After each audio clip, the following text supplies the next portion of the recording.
भी शासन तंत्र हैं, उसमें लोकतंत्र सबसे सफल और बेहतर है। बावजूद इसके लोकतंत्र में कई ऐसी बातें, अब तुम लोग हमको देखोगे कि यूट्यूब को कैमरा देख रहे हैं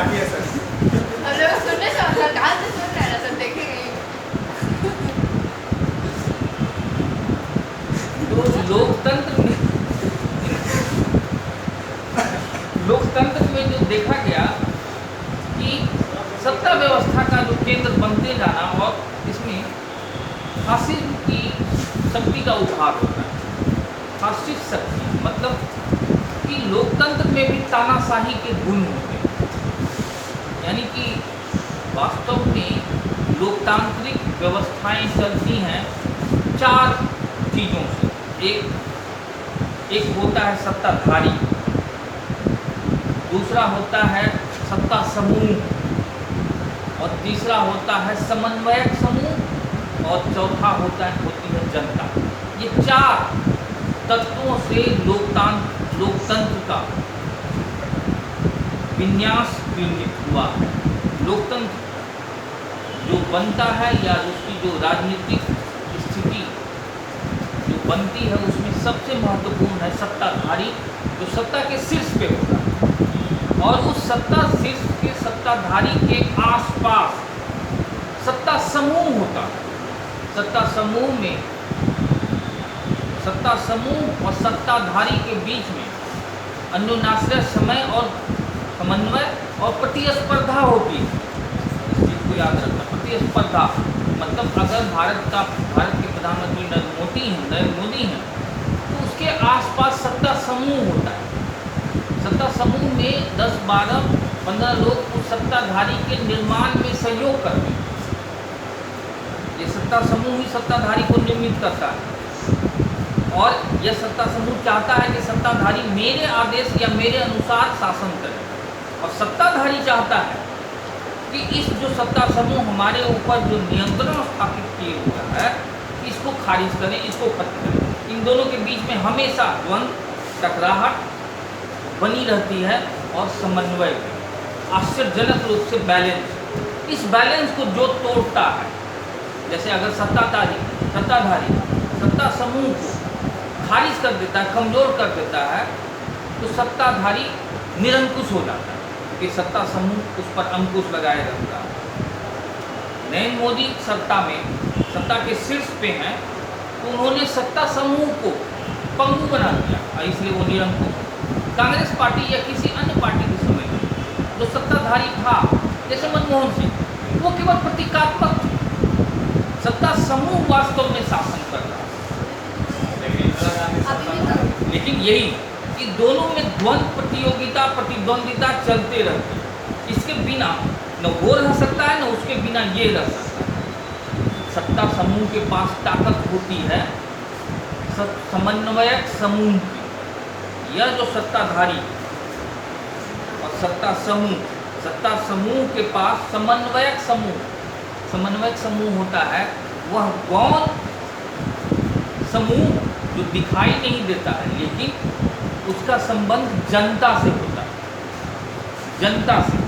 जनता और सत्ता समूह का कनेक्टिंग लिंक होता है समन्वयक समूह।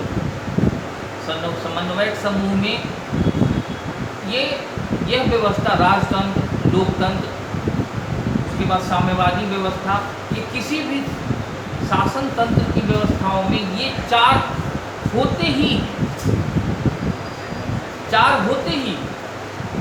लोकतंत्र में भी ये है, राजतंत्र में समन्वयक समूह होता था। पुरोहित वर्ग का जनता पर सीधी पकड़, और यह पुरोहित वर्ग सत्ता समूह के साथ सीधा समन्वय स्थापित, और समन्वयक समूह दिखाई नहीं देता। जैसे समन्वयक समूह को हम वर्तमान की स्थिति में हम कार्यकर्ता कह सकते हैं, लेकिन वो कार्यकर्ता जरूरी नहीं है। समन्वयक समूह गौण रूप से सत्ता परिवर्तन का सबसे बड़ा कारक होता है। यही जनता को मोटिवेट करता है, मॉनिटर करता है, दिशा देता है, और इस चारों के एक इक्वेशन से शासन तंत्र चलता है। क्या वो लोकतंत्र हो, राजतंत्र हो या कोई भी तंत्र। तो इस शासन तंत्र की व्यवस्थाओं में जो सबसे महत्वपूर्ण कड़ी होता है वो होता है समन्वयक समूह, जो दिखाई नहीं देता। कोई भी हो सकता है समन्वयक समूह। तो समन्वयक समूह ही सारे तंत्र में महत्वपूर्ण भूमिका निभाता है। इसमें वर्तमान में जो पूंजीवादी व्यवस्था है, जो कॉर्पोरेट घराने हैं, जो व्यावसायिक समूह हैं, महत्वपूर्ण व्यावसायिक प्रतिष्ठान हैं, या जो आर्थिक रूप से, राजनीतिक रूप से और सामाजिक रूप से बहुत कारगर ढंग से अपनी अपनी एक व्यवस्था बनाए हुए हैं, वो सत्ता निर्माण में महत्वपूर्ण भूमिका निभाते हैं और वो जनता के साथ भी जुड़े हुए माहौल बनाते हैं। ये समन्वयक समूह यही क्रिएट करता है कि जनता मोटिवेशन किधर है, और यही सत्ता समूह से संपर्क रखता है, सत्ता समूह सत्ताधारी को निर्मित करता है।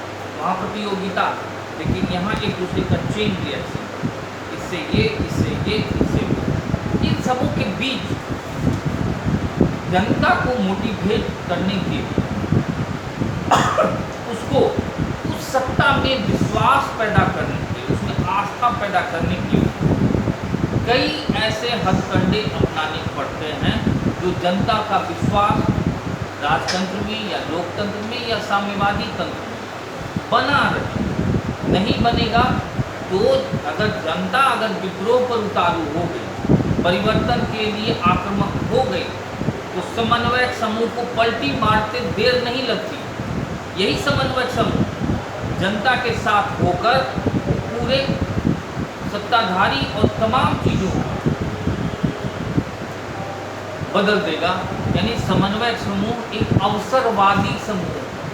अवसरवादी, यही भारत में अंग्रेज़ों की गुलामी, अंग्रेज़ों को सत्ता दिलाया, अंग्रेज़ों को यहाँ जगह दी समन्वयक समूह। यही इस्लामिक आक्रांताओं को आमंत्रित किया, यही उसको बनाया, वही इसको निर्मित किया समन्वयक समूह। यह अवसरवादी है। अवसरवादी का मतलब इसके लिए न राष्ट्र है, न समाज है, कुछ नहीं है, बस ये अवसर चाहता है। और यही आज जो बड़े बड़े व्यापारिक तत्व सामने आ रहे हैं, ये मजबूती के साथ सत्ता को निर्मित करते हैं। और यही है, और इसी बीच लोकतंत्र या राजतंत्र या किसी तंत्र में अविश्वास पैदा न हो, इसके लिए कई तरह के संस्थान बनाए जाते हैं विश्वास के लिए कि देखिए आपके जो आवश्यकता है, आपकी जो ज़रूरत है, आपका जो अधिकार है, उसके संरक्षण के लिए प्रयास किए जा रहे हैं। इसी क्रम में कभी मानवाधिकार आयोग का गठन होगा, कभी लोकायुक्त लोकपाल का गठन होगा, कभी मौलिक अधिकारों की बात होगी। यानी कि ये सब चीज़ें, न्यायपालिका, ग्रीन ट्रिब्यूनल और भी कई ऐसे संस्थान बनाए जाते रहेंगे ताकि लोगों को यह विश्वास बना रहे कि तुम्हारा जो पतन है, तुम्हारी जो मांगे हैं, तुम्हारी जो आवश्यकता है, उस पर ध्यान दिया जा रहा है। और इस कारण से इसी क्रम में इस लोकतांत्रिक संस्थाओं के तत्वों में जो भ्रष्टाचार या अपने दायित्व का पालन नहीं करने से जो एक लोकतंत्र में एक आक्रामकता आई है कि भारत में भ्रष्टाचार बहुत है।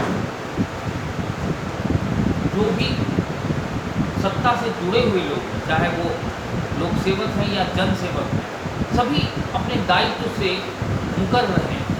ये सब पूंजीवाद के कारण, पूंजीवाद, बाजारवाद, भोगवाद, इनके कारण सभी जिस पद पे है, उस पद पे अपने दायित्व से अलग हो जाए। वह भी इसी भोगवाद, बाजारवाद के इस मौल संस्कृति में इतना बह गया कि अपने दायित्व बोध से उतर कर भ्रष्टाचार में लिप्त हो गया। और इसी लोकतंत्र में एक अविश्वास पैदा हो रहा है लोगों। और इसी क्रम में इसको बनाए रखने के लिए लोकायुक्त और लोकपाल जैसे नए पद, नई संस्थाओं का निर्माण किया गया ताकि लोगों को यह भरोसा बना रहे कि नौकरशाही हो या हमारे राजनेता हैं, मंत्री अधिकारी हैं, उनके भ्रष्टतम स्थिति को हम सामने ला सकें, उनको दायित्व का बोध कराएं